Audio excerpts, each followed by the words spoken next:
Assalamualaikum warahmatullahi wabarakatuh. Waalaikumsalam warahmatullahi wabarakatuh. Waalaikumsalam. Waalaikumsalam. Okey. Dah terlambat sikit kita hari ni ya. Ada lagi yang dia tanya link. Hari pertama saya dah mention dah. Kita punya link sama je. Saya bagi satu link sampai whole semester itulah link saya. Tak ada link baru. And then another way kalau you want to find out. Yelah tak apalah. Okay, next week jangan tanya link lagi lah. Saya ketuk kepala tadi. And another way, kalau lah caranya lah kalau lecturer tak bagi link kan, you boleh find out dekat kita punya attendance you future. Kat situ dia ada tulis link every lecturer akan attachkan link kan.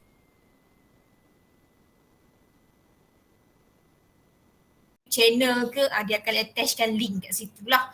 Okay, tu another way kalau you tak tahu kat mana nak cari link. Kita boleh hilang ke phone format ke apa ke kan. Dekat you future boleh cari. Okay, so minggu ini adalah minggu yang ketiga.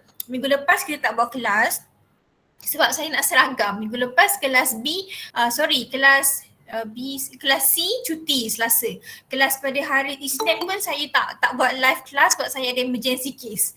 Okay, so saya pun decide kelas UA tak perlu buat kelas juga, kita buat nota, kita buat aktiviti yang sama macam 3 lagi kelas tu. Okay, so tapi minggu ini memandangkan chapter pertama you dah habis overall kita punya nota ringkas tu, means that you have been read all the information. So saya skip dulu topik yang pertama. Nanti kita bila kita nak buat midterm test nanti kita revise balik chapter yang pertama. And pada minggu ini kita nak continue with the new chapter. Chapter yang kedua iaitu tajuk dia adalah forms of business ownership. Maksudnya di sini when we desire to open ataupun to create a new venture ataupun nak buka bisnes baru lah. So we need to register our business in terms of bentuk apa. Nak pergi register ke SSM, nanti SSM akan tanya suruh tick nak buka bisnes dalam sole proprietorship ke, partnership ke, corporation ke, cooperative. There is 4 types of business ownership lah. However, within this week, we only will discuss about 2 types of business ownership, which are sole proprietorships and partnerships. Cooperation and cooperative will be continue discuss next week insya-Allah. Okay, 2 je lah kita nak bincangkan pada hari ni. Right, jadi saya besarkan slide.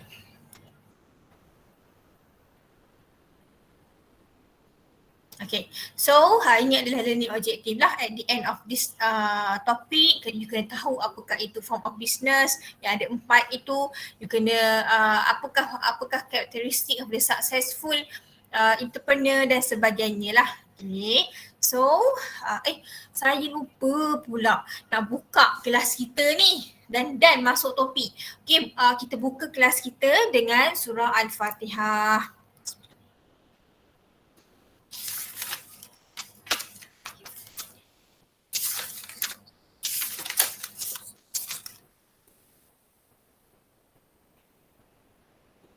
Amin amin ya rabbal alamin. Okey, sebelum saya masuk lah ni, sementara teringat ni, kita punya assignment kita punya tugasan minggu lepas yang you kena hantar tu, ada seorang yang tak respon kepada saya. Zulharif ada dalam ni ke? Zulharif ada tak? Puan, Zulharis memang dia sejak dia menjadi memang tak masuk kelas. Tahu kenapa? Tiba-tiba je. Minggu lepas dia tak hantar assignment yang tu. Rasanya yang first week tu pun dia tak hantar. Dia kelas-kelas lain pun dia memang tak masuk ke? Betul Puan, kelas-kelas lain pun dia tak masuk. Kaitan dengan kelas lain semua memang setiap hari akan ada nama dia. Okey. Saya kena take note ni. Mungkin Puan Zainal tak tengok nama dia tu. Okay, Zulharif. Terima kasih. Ada Puan Zarina dah perasan dia suruh saya cari sebab kenapa dia tak datang. Saya check dia pun dia one tick je. Okay. Alright. Thank you for that info. Nanti saya bincang dengan Puan Zarina lah. Kemana perginya Zulharis ni? Kena make sure lah sebab dia memang dah mendaftar. Nama dia memang dalam sistem. Let's say kalau dia tak nak, dia nak drop, dia nak quit ke apa ke, dia kena bagi tahulah. Tak boleh tak hadir macam tu, tak apa. Nanti saya settlekan dengan Puan Zarina. Okay, masuk baliklah kepada topik kita ni. Soal proprietorship, hak lain hantar. Okay, so saya tick semua nama hadir. Okay, masuk balik. Sole proprietorship, bila kita buat business, the first type of the form of business ownership adalah sole proprietorship. Okay, siapa boleh beritahu saya apakah itu sole proprietorship? Kod lah, ada hak tahu? Milikan tunggal ke? Ainul Majah kata yes, pemilikan tunggal. Okay, bermaksud sole proprietorship ini adalah sebuah bisnes yang ditubuhkan yang mempunyai seorang sahaja owner.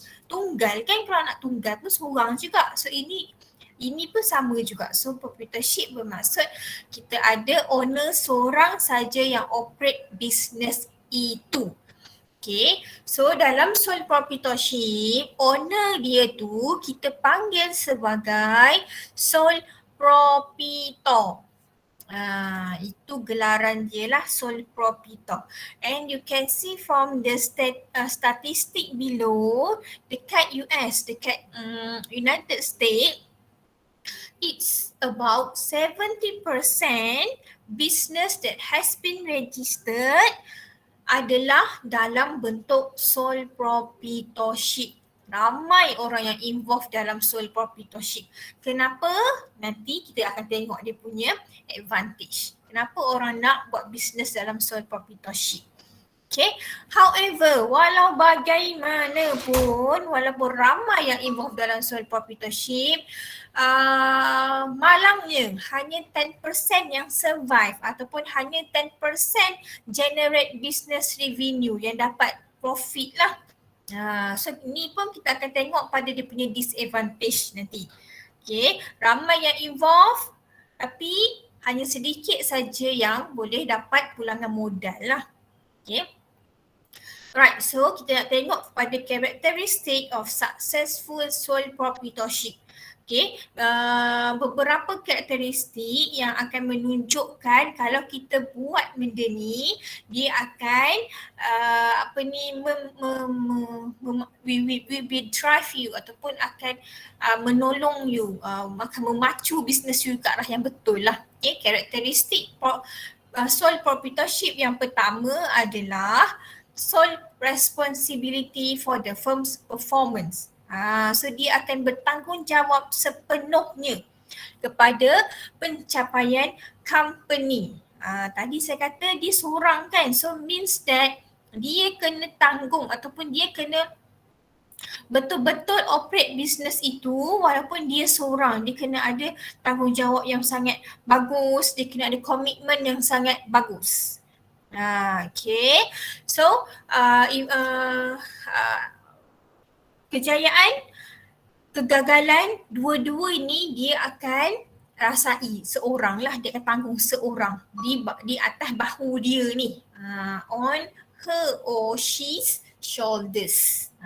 Okay, so kalau dia nak plan ke, dia nak buat planning, dia ada strategi, dia ada jangka goals jangka masa panjang, jangka masa pendek, jangka masa sederhana, semua tu dia plan sendiri.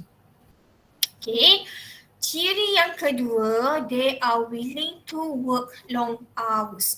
When you are decided to involve in a business, tak kisahlah bisnes apa pun sebenarnya, lebih-lebih lagi dalam sole proprietorship, you need to sacrifice in terms of times, in terms of money, in terms of energy pun sama, nak kena sacrifice. Bila you buat business, you cannot say that you want to work ataupun you want to choose working hours 8 until 5, cannot. Tak boleh. You nak kata nak kerja Isnin sampai Jumaat je lah, Sabtu Ahad nak cuti ya. Tak boleh. Bila you dah jadi entrepreneur ataupun businessman ini, you are working 24/7, on call at all times. Lebih-lebih lagi, bila you buat business, you ada deal dengan international company. yang mana dia punya working hour pun berbeza. Contoh, kita dah malam, dia baru pagi. Dia baru pulang pagi masuk office. So kita kena cope with that working hours lah. Ada orang kerja sampai malam sebab nak contact dengan client overseas dan sebagainya. Okay, so karakteristik yang kedua, they are willing to work long hours. Karakteristik seterusnya, strong organizational. Bermaksud dia ada satu organisasi, they are very efficient to manage their organization. So pekerja dia bagus, dia boleh manage pekerja dia. Sebab bila kita ada business and we have pekerja ni, kita kena jaga kebajikan pekerja kita. Sebab pekerja ni dia kadang-kadang bila dia tak puas hati dia suka lompat-lompat lah kan. Biasalah kalau kita kerja dalam industri pun kalau orang ditawarkan gaji lebih lumayan, working condition yang lebih best, so kita pun nak pergi pada company tu. Okay, so ini adalah tugas leader lah untuk pastikan kebajikan pekerja dijaga. Dan juga sole proprietor tadi tu dia kena ada leadership skill yang bagus juga. A good leadership, whatever come out daripada mulut dia tu, orang percaya. Dia kena ada satu sikap yang keboleh percayaan. Okay, macam ketua kita, koordinator kita, Puan Zarina. Apa saja info yang disampaikan dalam grup PPT tu, kita kena percayalah itu adalah sumber pertama kita. Takkanlah dia nak tipu pula, kena isi borang penerapan, tak nak buat. Ya ke buat ni? Tak boleh lah sebab dia memang leader kita and memang dia ada leadership skill. Dia kadang-kadang bila dia tunjuk leadership skill dia tu bukan bermaksud dia marah, dia tegas. Okay. And another one is about the communication skills. Okay. Bila kita buat business ni, kita bukan saja nak berkomunikasi with internal ataupun dengan kita punya employee, tetapi dengan klien juga. Macam mana nak attract klien kalau kita malu? Everyone can talk, boleh bercakap, tapi tak semua orang boleh menyampaikan. Kalau nanti kita sampai kepada topik communication, rasanya ingatlah ketiga ke keempat chapter, kita akan belajar bila kita berkomunikasi ni, nak sampai ke maklumat ni ada beberapa noise, gangguan. Macam mana kita nak avoid noise ini, macam mana kita nak detect noise, macam mana kita nak sampaikan pesanan ni menggunakan encoding, decoding, tu semua communication skill. Okay, and another one, kita kena faham communication skill ini dia ada beberapa contoh. Kalau kita tengah bergosip pun nama dia communication juga. Ada yang tengah menyampaikan information yang important pun kira communication juga. So it depends on situation.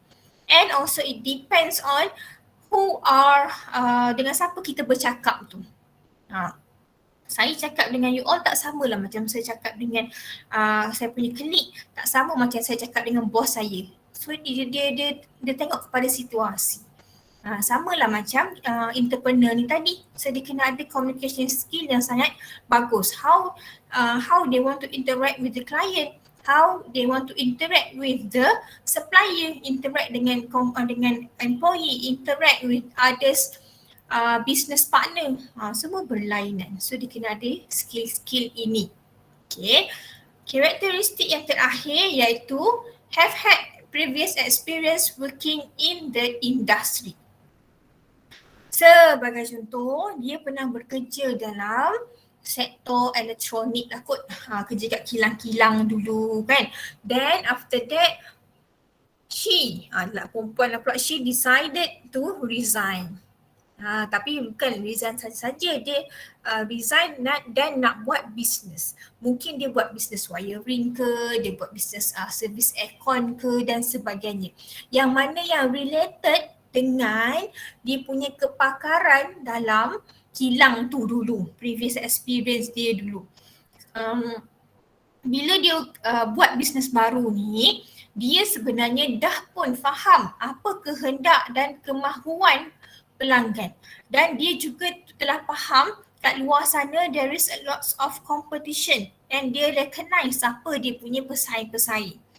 Okay. Because of that lah dia mampu untuk buka bisnes ni dengan jayanya. Okay. So ada 4 ya. Ada 4 karakteristik of successful sole proprietor. The first one tadi, dia adalah seorang yang bertanggungjawab sepenuhnya kepada firm performance. Yang kedua, dia adalah seorang yang boleh bekerja 24/7. Yang ketiga, dia ada strong organizational communication skill, leadership skill. Bukan yang saya mention dalam slide tu je, banyak lagi skill-skill yang lain yang dia kena expert. And last but not least, dia ada pernah menceburkan diri dalam bidang tersebut. Barulah dia buka bisnes, dia berjaya dalam bisnes tu. Okay, ni adalah successful characteristic. Now kita nak tengok kepada kebaikan. Bila kita buat bisnes dalam sole proprietorship, kebaikan yang pertama adalah all earnings go to the sole proprietor. Syarikat kita dah pun dapat pulangan modal ataupun dan juga dapat generate profit. So all the profit goes to that owner. Dia akan menikmati sendiri. Kiranya pendek kata dia makan seorang lah. Sebab dia adalah owner. So bila dia dapat untung, dialah yang menikmati, dia enjoy. So orang akan rasa macam best lah buat kalau dia register bisnes dalam sole proprietor, tak perlu kongsi dengan orang lain. Okay, kebaikan yang kedua adalah ease of formation. Bermaksud bila kita nak tubuhkan syarikat dalam sole proprietorship ini, dia punya requirement adalah minimal. Dia ada requirement dari segi license, nak kena tunjuk license, nak kena ada nama yang elok dan sebagainya, tapi dia punya requirement tu kita panggil sebagai minimal lah, nak compare dengan others punya syarikat. Because of that, ramai yang nak buat bisnes dalam sole proprietorship. Senang untuk ditubuhkan, tak pening kepala sangat dah nak sediakan dokumen-dokumen, nak sediakan benda yang susah-susah lah. So bila dia kata ease of formation tu senang untuk ditubuhkan. Yang seterusnya adalah complete control. Complete control ini bermaksud seorang owner kan, so dialah yang mengendalikan bisnes dia tu. Dari segi decision making yang dia buat pun there is no argument. Tak ada orang pun yang akan petikai, kenapa nak kena buat macam ni, tak setujulah nak ambil plan B. Tak boleh, sebab bisnes itu dia yang punya. Bila decision making dia yang buat, bila dia kata nak ada sales minggu depan nak tambah 10%, orang kena ikut. Okay, itu maksudnya complete control lah. Tak ada argument.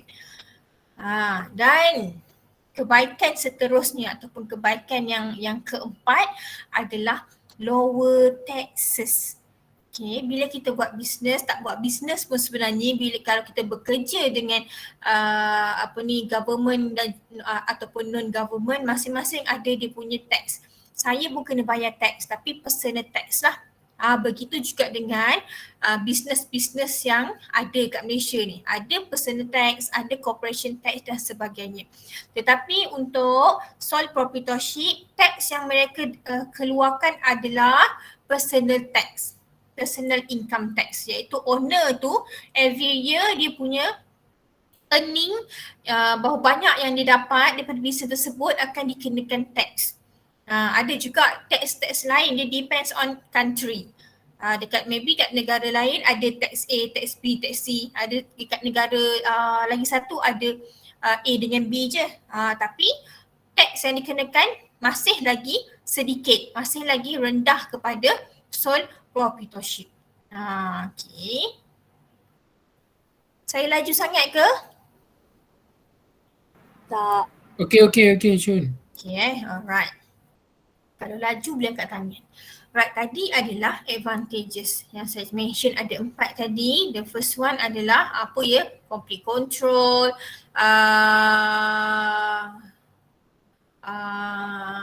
Complete control. Apa lagi kebaikan dia? Ease of formation.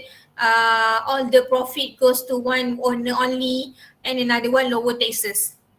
Ingat macam tu, terus ingat. Okay. Itu adalah kebaikan dia. Tapi mestilah dia ada keburukan dia juga. Number one adalah incurs all losses.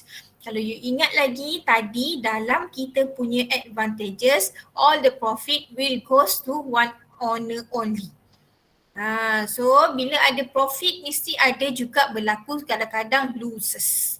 Kerugian.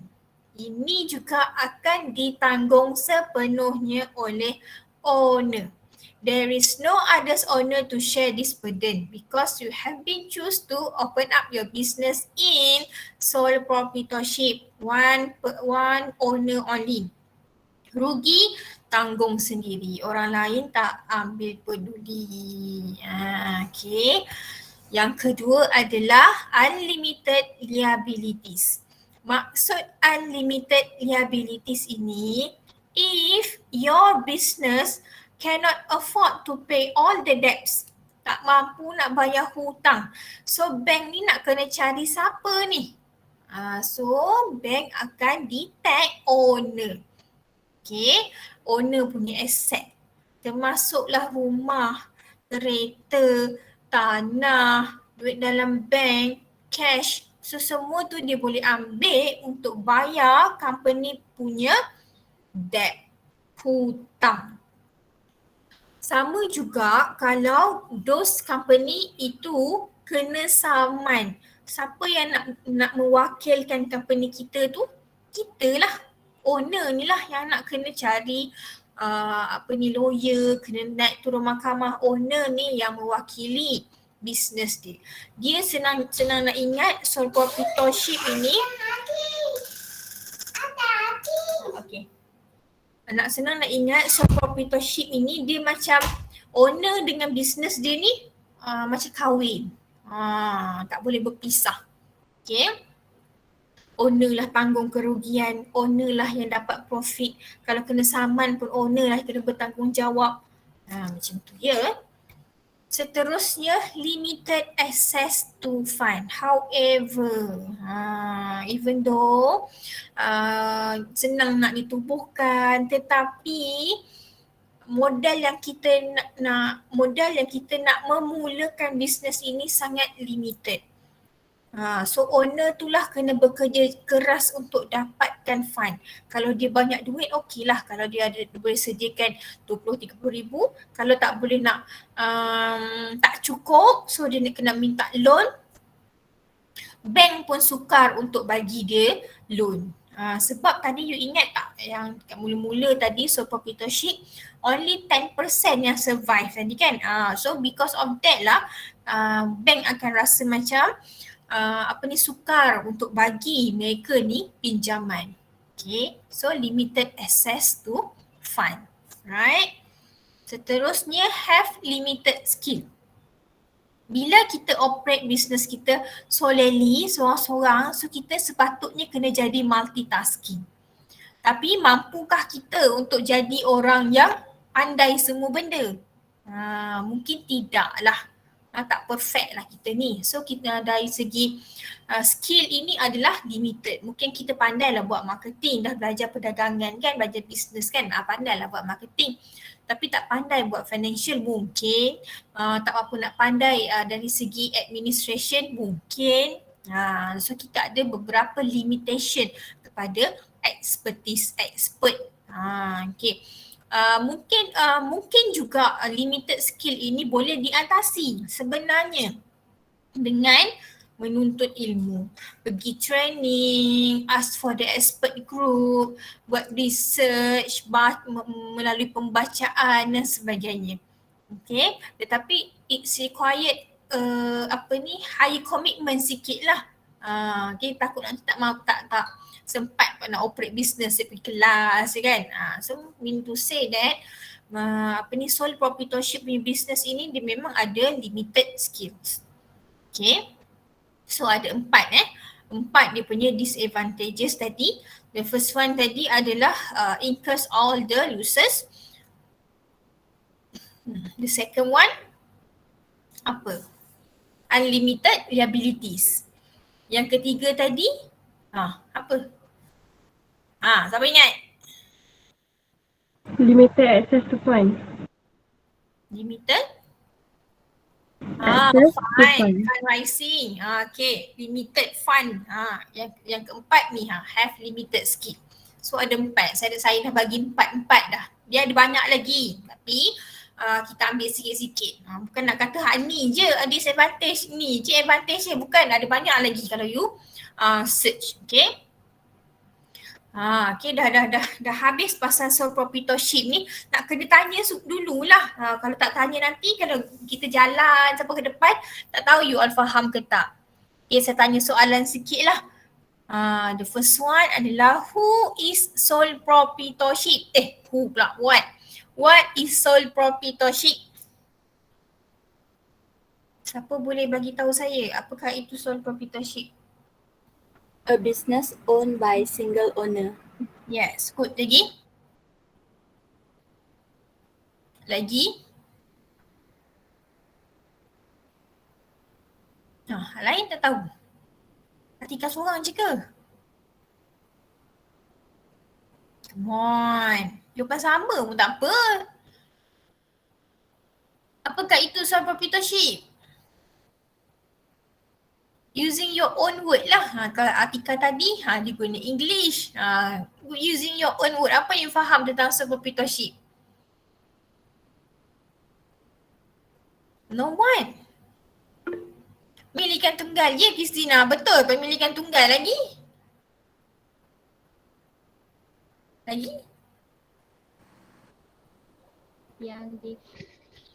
Yang dikawal sepenuhnya oleh seorang individu. Betul.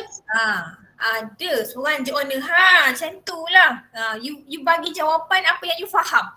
Kalau semalam kelas saya tanya what is sole proprietorship, ada yang kata seorang-seorang buat bisnes. Madam, betul lah. Itu yang difaham. Okay. Dia mungkin ayat dia tu tak teratur tapi dia faham buat bisnes seorang-seorang, sendiri-sendiri madam. Itu yang you faham. Kalau you faham yang tu, baguslah. Sekiranya you sebenarnya tak bergantung kepada ayat dalam kita punya slide ni. So saya nak tahu kefahaman. Okay. So soalan kedua, are they willing to sacrifice their time? Yes or no? Yes. Yes. Yes, madam. Yes, bagus. Memang kena sacrifice dari segi masa tadi tu. Willing to work long hours 24/7. Alright, soalan seterusnya. Is it hard to form sole proprietorship? Nak tubuhkan senang ke susah? Senang. Easy. No, kiranya easy lah kan, sebab jawapan dia adalah memang no pun tak susah. To form a sole proprietorship business, it's categorized as mudah with a minimal requirement. Okay, seterusnya, what is mean by complete control? Semua kerja dikendalikan oleh owner. Alright, lagi?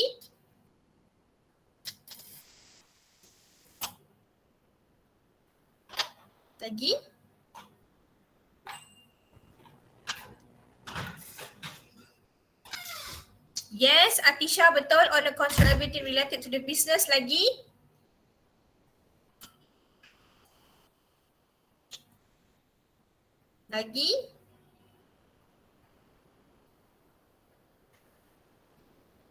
Ada? Alah, jawab keuntungan semua pada owner. Yang tu lain. Yang tu bukan nak kata bukan salah. Betul juga. Complete control ni saya nak tahu dari segi kawalan tu lah. Control ni kan dia mengawal. Dia nak kawal apa lagi ni? Yes, dia ada argument. Najma kata tak ada argument. Ya.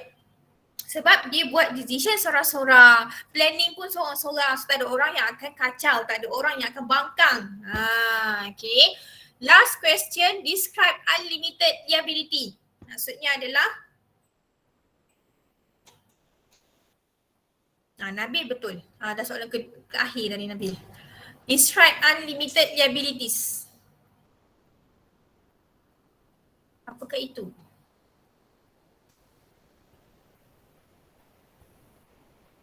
Unlimited.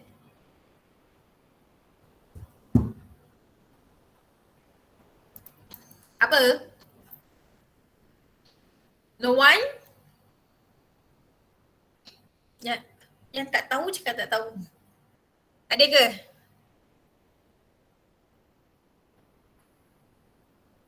Tak ada? Owner kena tanggung risk. Alright. Pihak bank boleh ambil rumah owner. Ya. Betul. Dia tanggung lah. Yang siapa cakap ni? Ainul Madiah kata betul. Yang ni saya mention tadi tu.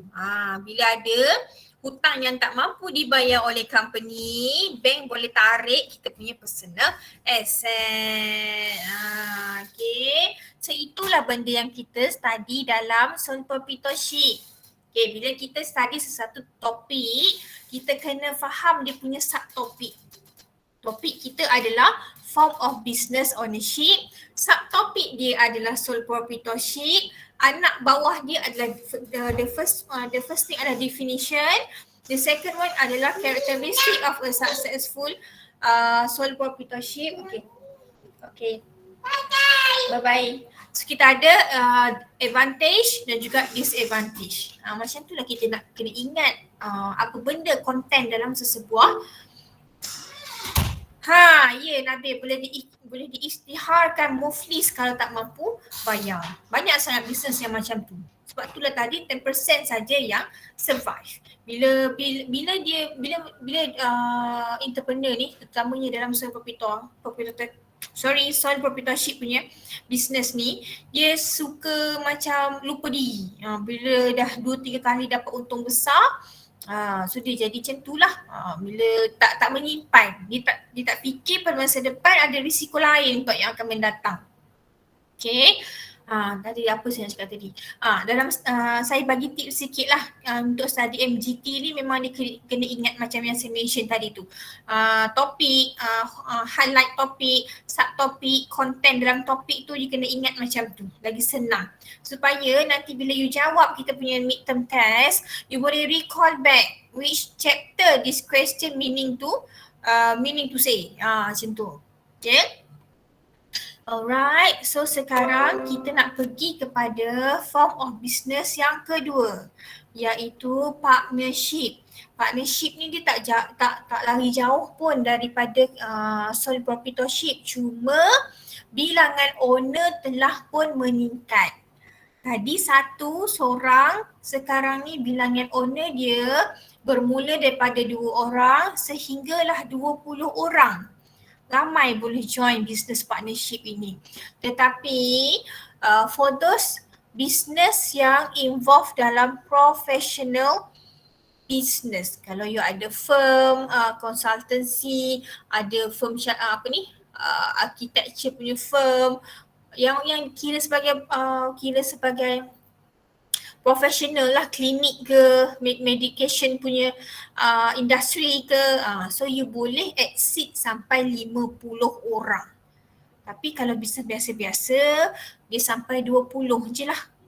Okay, 2 sampai 20.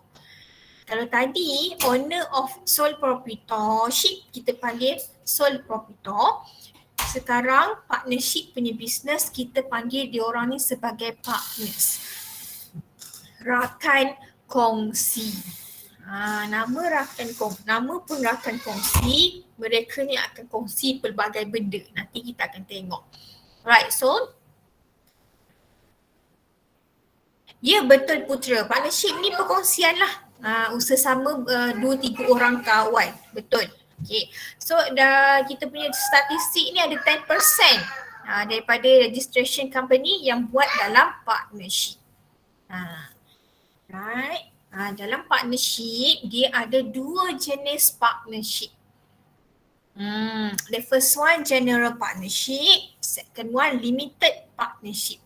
Kalau general partnership ini bermaksud semua partners adalah unlimited liabilities. Macam saya mention tadi lah, unlimited liabilities bermaksud personal asset dia tu boleh ditarik untuk membayar hutang-hutang. They are personally liable for all obligation of the firms. So dia kena bertanggungjawab. Seorang-seorang yang jadi partners itu kena bertanggungjawab sepenuhnya kepada syarikat tersebut. And another one, we have limited partnership. Okay, kalau dia adalah limited partnership bermaksud dia ada limited liability. Tadi unlimited for the general partnership, untuk limited partnership dia adalah limited liabilities. Bermaksud if anything happen to the company in terms of the pay not affordable to pay for dia punya debt, bank tak boleh tarik dia punya personal asset, tak boleh ganggu dia punya personal asset. So pandai-pandailah company tu. Tak boleh lah nak kata pandai-pandai company tu. Siapa yang operate company tu? Of course lah. Kita punya partners juga kan. So kena fikir macam mana nak dapatkan keuntungan untuk bayar hutang. Tapi kita dah terselamat lah daripada kena tarik personal asset tu. Okay. These limited partners share in firms profit or losses but do not take an active in managing the business. Dia tak actively manage the business, tapi dia dari segi kerugian, dari segi profit pun dia sama-sama tanggung juga, tapi cuma dia tak manage business. Okay. However, a limited partner must have at least one general partner who accept unlimited liability. Okay, so dalam kita punya partnership punya business ini, kalau kita nak appoint orang tu jadi limited partners, tak semua boleh jadi limited partners. Dia kena ada seorang yang akan jadi general partners. Okay, kena ada seorang yang boleh accept unlimited liability. Okay, so kena cari seorang yang kaya lah kot, yang boleh jadi general partner, yang boleh kalau tak ada kalau ada hutang, dia boleh tolong bayarkan guna aset dia, mungkin lah begitu kisahnya. Okay, tapi syarat dia begitu. Tak boleh semua jadi limited partnership. Nak bila limited lah, tak nak lah general partnership tu, takut nanti kena bayar semua. Tak boleh. Dia kena ada seorang juga jadi general partnership. Tapi general partnership ini dia someone that will receive salary. Okay. Dia dah lah jadi general partnership. Anything happen dia kena tanggung. Of course lah kan kena ada sedikit advantage kepada dia dibayar gaji. Okay. Seterusnya adalah advantages of a partnership. Saya ni dah 3 hari duduk kering tekak ni. Advantages of a partnership, yang pertama adalah additional funding. Tadi sole proprietorship kita ada limited fund, tetapi untuk partnership kita meriah sikit lah. Kita ada beberapa orang yang akan partners kita ni yang akan contribute in terms of the capital. So kita dah tetapkan lah, mungkin setiap partners kena contribute 10,000 seorang. Mungkin. So ada 10 partners dapat 100,000. So kita tak ada nak fikir sakit-sakit kepala mana nak dapat modal. Sebab kita ada partners kita kan. Okay, so each of the partners tu dia akan contribute lah berapa amount yang telah dipersetujui.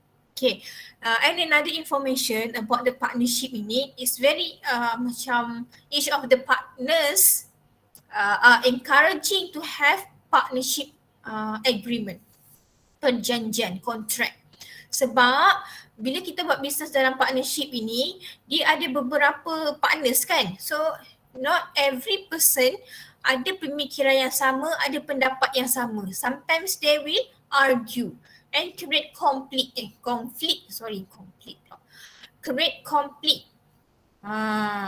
So untuk menyelesaikan konflik tersebut, kita kena berbalik kepada argument. Kena berbalik kepada agreement. Kontrak lah senang. Berbalik kepada kontrak.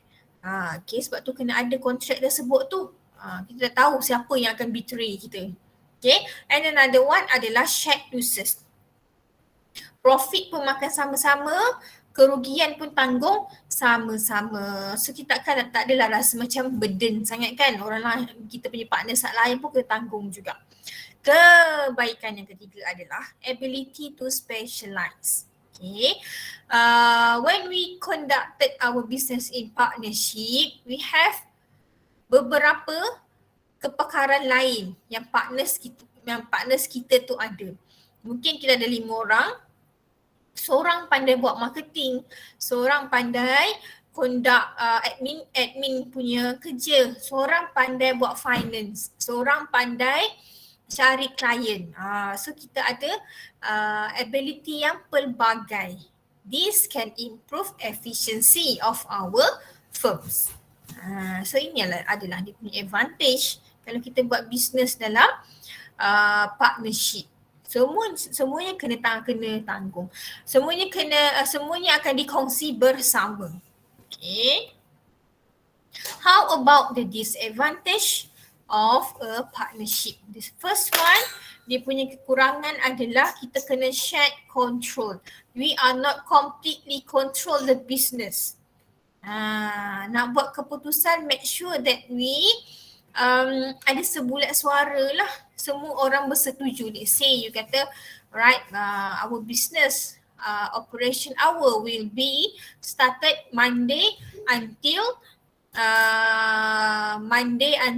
Sunday, and we will give cuti rehat on Tuesday. So dia kata nak Tuesday. Make sure that all of the members ataupun partners agree with this decision.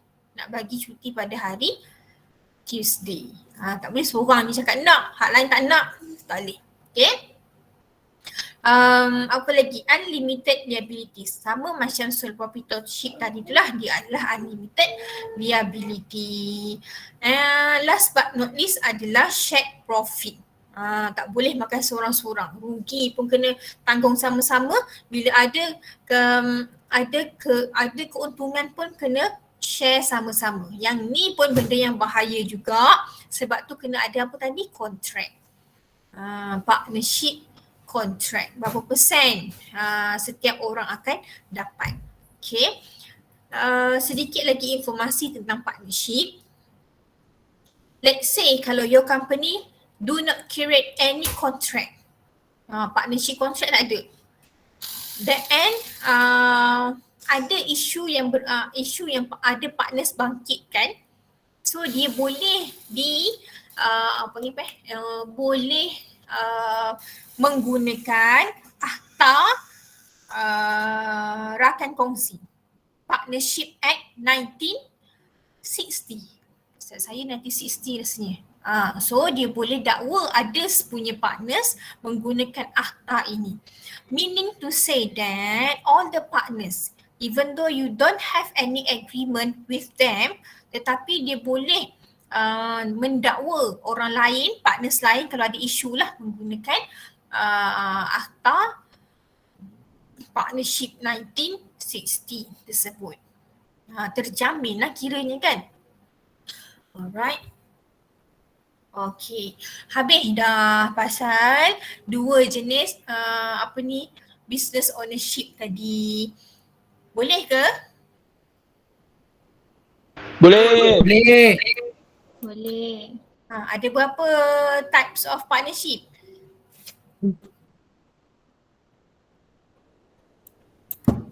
Ya. The first one?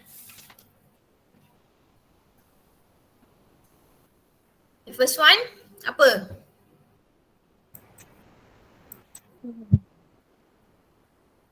General partnership. Yes. Second one? Limited. Limited partnership. So kita ada general partnership dan juga limited partnership. Limited. Alright. Adakah, soalan nak bagi ni, adakah setiap partners menanggung kerugian syarikat? Yes. Ya.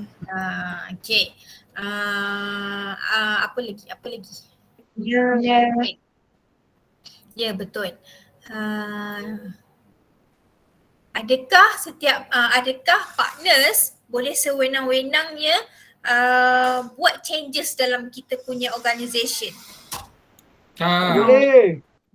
Tak juga. Tak boleh lah sebab dia kena dapat persetujuan daripada others partner juga. Okay, Alhamdulillah saya rasa ramai yang dah faham dah tentang sole proprietorship dan juga partnership. Nanti minggu depan kita masuk kepada cooperation dan juga kooperatif.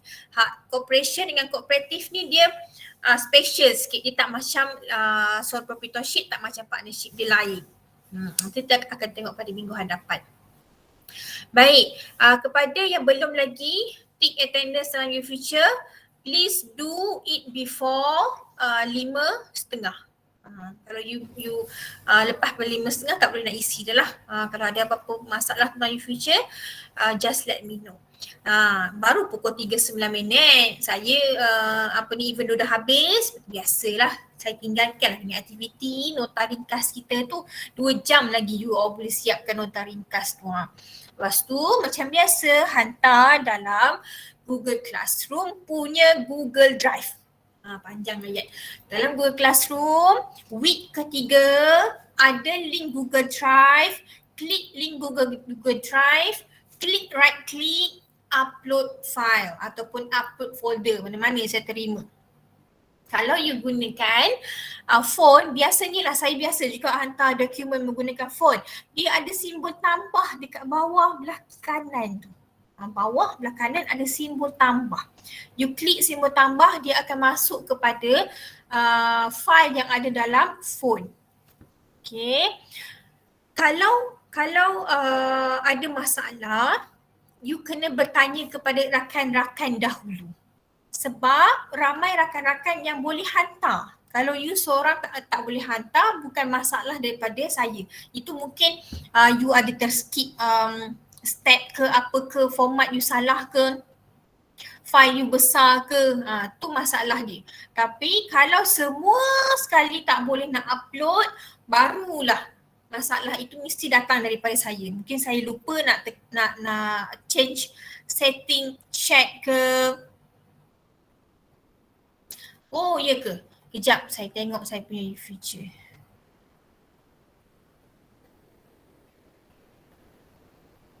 Ada je ni. MGT 028 tarikh 27/10.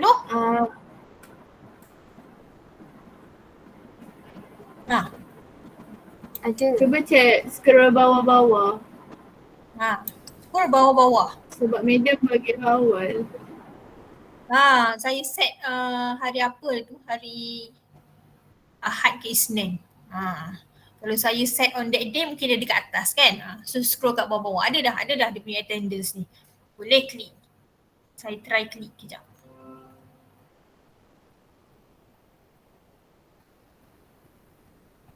Zulharith memang tak ada. Faiz ada. Faiz. Faiz ada. Nanti tick attendance ni Faiz. Aina Afifah ada?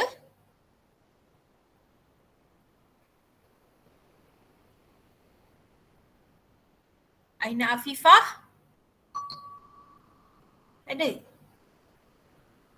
Nuriana Dewi. Saya macam nampak nama Dewi ni tadi. Nuri. Saya dah tick dah. Okey. Yang tu je yang belum tick. Yang semua dah tick. Hopefully yang tick ni semua ada dalam saya punya Google Drive. Google Drive dah. Semua yang tick ni ada dalam saya punya Google Meet ni lah. Perjumpaan kita hari ni 40 orang. Saya tolak lah. Haris ni 39 orang. Okay. Yang keluar masuk tu pun ada juga. Tak apa, dimaafkan. At least dia masuk. Dia tak masuk langsung kan. Okay, so nanti you buat kita punya nota tu. Correct nota berdasarkan apa yang you faham. Ikut kesesuaian you. Tak semestinya kena buat mind map. Okay, dah banyak kali cakap dah. Nak buat colourful ke apa ke, nak guna paper apa pun ikut suka. Okay, sebab apa? Sebab saya nak you ada nota sendiri. Lepas ni bila kita nak midterm, you tak perlu lagi dah nak baca kita punya slide ni. Dah boleh refer pada nota tu sendiri. Okay, so starting slide yang keempat lah kot. Saya letak slide yang keempat ni. Ni tak payahlah ni atas-atas ni. Slide yang keempat ni sampailah slide yang ke-25 sahaja. Buat nota ringkas. Okay, within this hour, within kelas kita, waktu kelas kita ni. And terus submit dalam Google Drive. Ni, bukan. Sekejap. MBCA. Submit dalam Google Drive week 3. Saya dah letakkan dah link. You klik link ni, dia akan keluar macam ni. Dia katalah drop file here. Lepas tu kalau you klik kat sini pun dia boleh baca you punya file apa yang you nak hantar. Tapi saya lebih suka guna ni lah, right click ni. You right click. Lambat pula dia. Nak upload new folder ke, upload file ke, upload folder ke pun boleh. Inilah cara dia ni. Nak upload dalam saya punya Google Drive ni. Tapi setakat ni you boleh je upload dari format PDF, format PNG, format JPEG pun boleh sebenarnya. Kalau you tak boleh tu, you pun Google lah kat tepi ni. Madam Fini ajar macam mana nak upload. Google lah cara upload file dalam Google Drive. Ya Allah, senang je lah benda di hujung jari. Ada YouTube, pelbagai-bagai info dia orang bagi ni. Nak tengok YouTube boleh. Ada yang teks punya ni pun ada. Nak tak nak je you all. Saya dulu pun study juga. Kalau lecturer suruh hantar gitulah kita hantar. Tak faham memanglah kena tanya kawan-kawan. Sebab kawan-kawan buat ramai yang boleh hantar kan. So ni dah minggu yang ketiga. Kali ke berapa dah hantar ni? Kali ketiga lah kot. Kali ketiga dah nak hantar ni. Sebab saya memang selalu akan praktiskan pada student saya untuk hantar assignment. Sebab nanti bukan assignment, hantar tugasan. Okay, nanti last nanti you kena hantar assignment. Ni yang penting ni, bila you hantar assignment tu, you dah tahu dah nak hantar macam mana, kalau MGT memang guna Google Drive dan sebagainya. So you dah pun familiar, tak ada masalah untuk you hantar at the end nanti assignment tu. Sekarang ni tugasan-tugasan kecil dulu saya bagi. Nak suruh you practice, nak suruh you get familiar with our Google Drive. Okay. Right, so apa lagi saya nak cakap? Info terbaru dalam grup kita. Grup PPT dah baca ke? Info terbaru dalam grup PPT? Baca dah? Yang Puan Zarina attach. Apa dia? Masuk Permohonan ke diploma ke? diploma. Penerapan nama dia. Isi borang penerapan. Make sure jangan buat last minute adik-adik, sebab kalau you buat last minute, sistem ini uncontrollable. Kadang-kadang dia pening, kadang-kadang dia boleh menaikkan darah kita lah bila kita buat last minute ni. Make sure juga you follow step yang Puan Zarina dah letak dalam poster tu. Kena beli nombor PIN di BSN. Dan kena cakap ini adalah nak beli nombor PIN untuk penerapan pradiploma. Penerapan pradiploma nama dia. Penerapan diploma ke pradiploma, apa tak nama dia. Kena bagi tahu dekat orang tu ya nak beli. Jangan nanti ada penerapan pradiploma ke diploma. Penerapan pradiploma ke diploma. Sebab ada kes di mana student kita beli nombor PIN diploma. lain ke diploma terus daripada SPM dengan pradiploma ke diploma lain. Jangan salah beli, RM10 harga dia. Okay, so you kena fikir dah daripada sekarang what kind of course yang you nak ambil. 3 yang dekat di hati you, yang you rasa the most important thing adalah benda yang you boleh bawa course tersebut. Berapa tahun? 2 tahun ke 3 tahun? Kalau you rasa you tak boleh bawa, you rasa macam heavy, janganlah ambil course tu. Tak minat account, jangan ambil accounting. So dalam perdagangan yang course yang you ambil ni ada lebih kurang 40 course. Tengok dalam yang laman web yang Puan Zainah bagi tu, dia akan semakkan untuk you course apa yang bersesuaian dengan you. And dalam laman web itu juga ada list course dan juga requirement yang diperlukan. So you study by yourself. Search for yourself. Jangan jangan macam, Puan, saya nak ambil course ni, okey ke nanti nak jadi apa ya?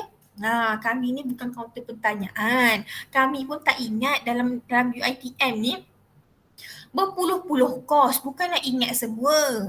Lagi-lagi course yang tak berkaitan dengan kami pun. So you kena search by yourself lah. Okay. You know better about yourself. You know better. You know your strength. You know your weakness. Okay, pilih course yang bersesuaian. Pendek kata, pilih course yang bersesuaian. Dan juga campus yang you nak pergi. Jangan ada isu nanti tak nak pergi Puan, Terengganu jauh. Tak nak pergi Puan, ni saya terpilih dekat Kelantan kat ni, tak nak pergi. Sedangkan you yang pilih. Sebelum pilih tu fikir. Puan Fini kata fikir. Dalam-dalam betul ke nak ambil yang ni, betul ke? Kalau you rasa macam ragu-ragu, you boleh tanya. You boleh tanya kepada yang expert. Mungkin you ada kawan, you ada saudara yang pernah berada di UiTM ni. Tanyalah. Okay. Boleh faham? Boleh tiga tu dapat ke Puan? Satu dapat. Satu je Nabil. Daripada 3 tu 1 je akan dapat. Selalunya hak first choice tu lah yang akan dapat. Madam, Ya, Tisha. kan waktu isi tu nanti dia akan suruh tick untuk andai kata tak dapat 3 course tu, dia akan tawarkan dekat Intech Education College kan? So memang kena tick yang tu. Memang wajib. So maknanya kalau tak dapat UiTM dapat kat sana lah.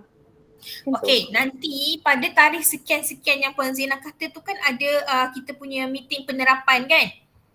Saya tak boleh kata ya, tak boleh kata tidak. Takut salah pula nanti. So nanti pada 3 November nanti 10 pagi 12 tengah hari kita ada taklimat penerapan pra-diploma ke diploma. So dalam tu nanti akan diberitahu step by step. So you kena take note sikit. Let's say kalau soalan you ni tak dinyatakan, you boleh tanya terus. Saya takut juga nak cakap ya ataupun tidak sebab saya tak pernah isi lagi, borang tu tak pernah tengok pun lagi. Selalunya Puan Zarina lah yang lebih arif. Saya involve dengan PPT ni pun baru 3 semester rasanya. Tak pernah arif lagi. Okay. Apa lagi nak tanya? Okay. Okay, penting ni penerapan ni. Jangan main-main. Jangan last minute. Okay, kejap ya.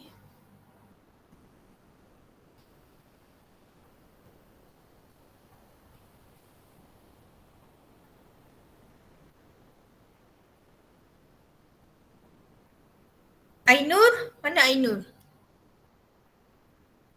Ainur ada tak dalam ni? Ya Puan? Ainur ke yang tanya dalam grup ni? Ya. Dari future. Ada Ainur dah check dah pun. Dah tick dah pun. Okey, terima kasih. Sama.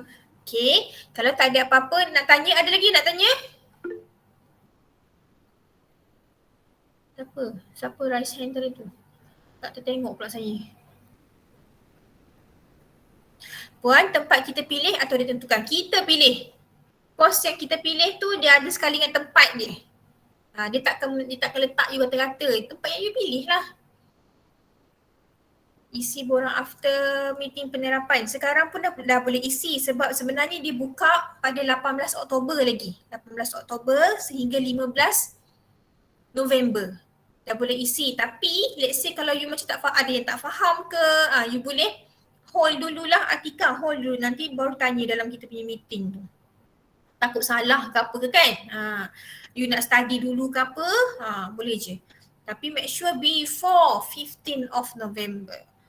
Lepas pada tu, bye-bye lah you all. Tak masuklah diploma. Okay. Lagi? Ada apa-apa nak ditanya? Tak ada? Okay. Kita tutup kelas kita dengan tasbih kifarah dan juga surawan as.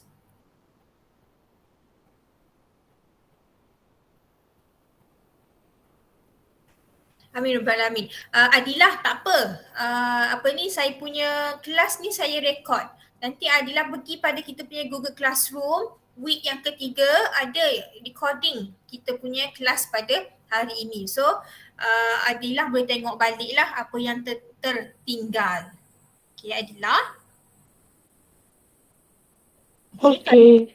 Alright. Kalau tak ada apa-apa Terima lagi. kasih. Sama. Tak ada apa-apa lagi.